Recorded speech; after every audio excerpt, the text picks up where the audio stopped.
Hi, everybody. It's Mike from Here, the Watchmen, and we're coming to you on a beautiful day up in the mountains of Idaho. We're coming to you to talk about something extremely important, and that is supporting a veteran in need, supporting a guy who went out there and paid the price to ensure that you have a life of freedom here in the United States. Even though I know you can argue, don't bother sending comments to me, we're not free, we're not free, we're in quarantine. Yeah, we are.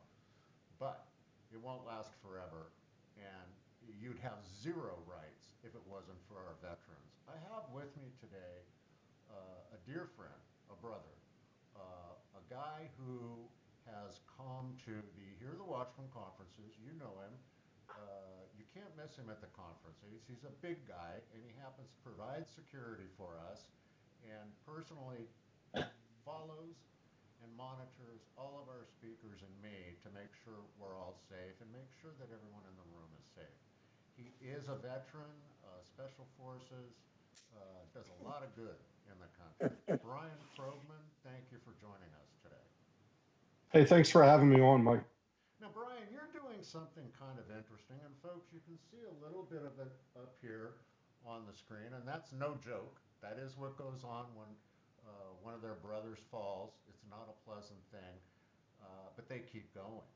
And Brian, you have a buddy that you've created a GoFundMe page, which I will list on this in the description portion of this interview. And I will also be sending out a mass email today to all of the people who subscribe to Hear the Watchman with a link to Brian's GoFundMe page. And listen, we all got stimulus checks, or maybe we got stimulus checks, or whatever. If you did get a stimulus check, that's found money. Maybe you could share a little to help a veteran and help a brother who's helped you. Brian, talk to us about what this GoFundMe page is that you've created. Well, Mike, the idea originally started. I've been in the VA hospital system for probably the last 10, 11 years. And I'm diagnosed with PTSD and depression as well as a head injury. And basically, there's no counseling available. They can put you in a group therapy setting, which I did for a while.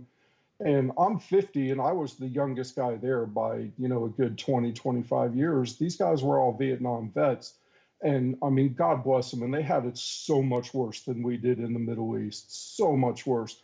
But our issues were different. These guys are dealing with grandkids living with them, and things like that. So I kind of stopped going. I mean, I'll admit I stopped going.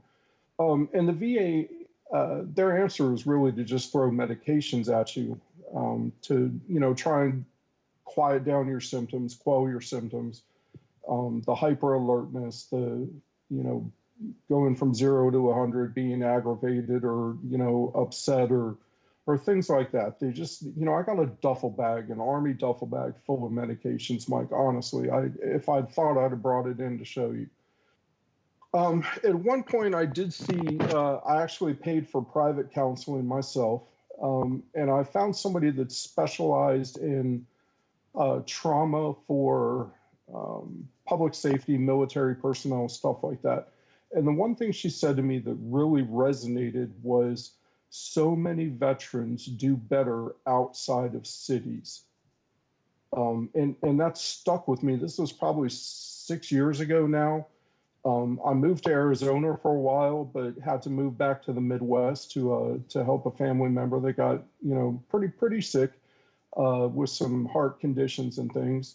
But that's always stuck in my head. So I got the idea that um, I'd buy a small pop-up camper or a camper of some kind, and I just go hit the road with my girlfriend and our dogs. I'd go see the Rockies in Colorado, or back to Utah, the Grand Canyon, Maine when the leaves change, stuff like that.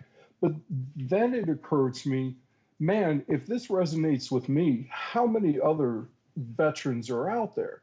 And I happened to talk to my old friend, and he was really going through the same thing. And I told him, hey, man, this doctor told me to get out of the city and, blah, blah, blah. And I'm in a much better, I think, position than he is right now, just by luck of the draw. It's, you know, not on any intelligence based on my part. I just got lucky. Um, uh, then I thought, man, what if I could, raise the money and be able to put him on the road? Buy him a 20-year-old tiny trailer and a, sleeping bag and a lantern and just basic stuff that he would need. Um, so I started a GoFundMe to try and do that. But then, it occurred to me, it was last night and I was asleep, and I'm I'm pretty sure that it's got to be a God thing. It occurred to me that, if my buddy's all about this, if I'm all about this, how many other veterans are out there all about it?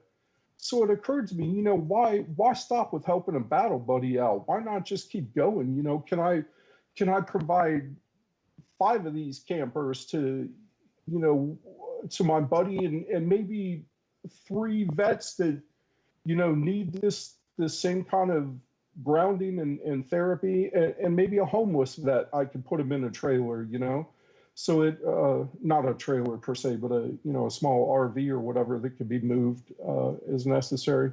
So it occurred to me that maybe after I get my buddy squared away, I'll just keep going with it. Wow, my hat's off to you for doing that, Brian. And folks, listen, it's not necessarily about what you give, it's that you're willing to do something rather than nothing. You want to connect with Brian, you want to see what you can do, and look, you owe it. I mean, that's the bottom line. I owe it to Brian. I owe it to all the veterans, which is why I've dedicated my life to serving those that served or are serving. And you need to pick up the pace, even when we're going through what we're going through, because while we're all in quarantine and we're trying to do our best, life still goes on, and it's hard on these guys. So we want to try and do what we can do to help them out. Brian, what about people who might not be able to donate money, but they do have like an older camper van or something like that? Are you looking for items like that as well? Sure, absolutely. I'm going to get with my friend who you know well, Billy Simmons. We're on the board of Guardians Disaster Relief together.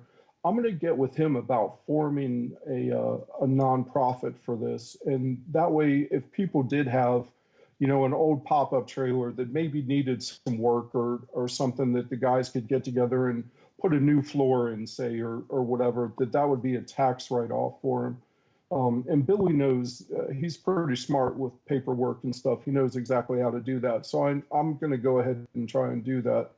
That way, if people, do, maybe they've got an old conversion van, 15 years old, but it still runs okay. Maybe that's something they'd be interested in donating, and we'd be able to provide them the appropriate, tax receipt for that. So it's not, Yeah, and listen, folks, if you have items like that, tents, things like that, get in touch with Brian. We'll give you his contact information here in a little bit. But, if you think about it, if you donate one of these that have been sitting in your driveway for a while, and these guys get together as a group of warriors together with one another, and they work on this, it's therapy for them. It's therapy for them to get out there and do it. They know they're doing something. They know they're doing something for the good of their brothers. So you're helping in so many ways by doing this. I encourage you with all my heart to jump on board with this, to work with Brian, and to see what you can do to make a difference, because they made a difference for you. How about returning the favor? Listen, Brian, how can people get a hold of you?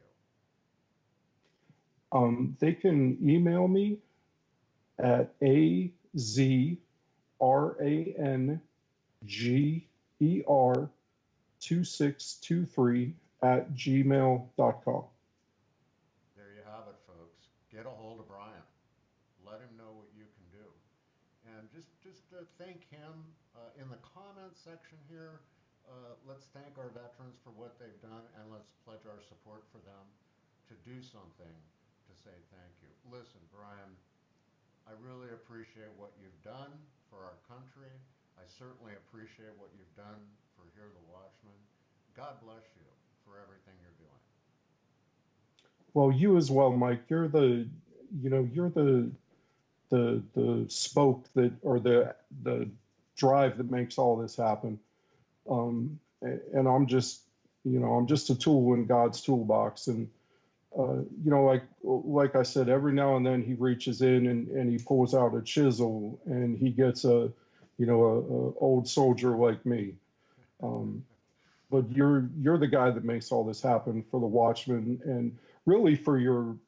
I hesitate to use the word following. I'll use the word flock. Really, for your flock, you're the guy. You're the shepherd that makes all this happen, buddy. Hey, listen, just like you, brother, I'm just one of God's tools. That's all I am. So, folks, that's going to wrap it up today. Get busy, activate that faith, get out there and get behind these guys, make something happen. I assure you, if you do, it'll do way more for you than it ever does for them. So, get busy, contact Brian. I'll put his email address down here in the description section. If you can't find him, contact me. You all know how to get me, but it's Mike Kerr, Kerr 777 at gmail.com. Let's get out there. Let's do something. Let's not just sit on our butts during this coronavirus deal and not do anything for our brothers and sisters. Again, Brian, thank you for joining us.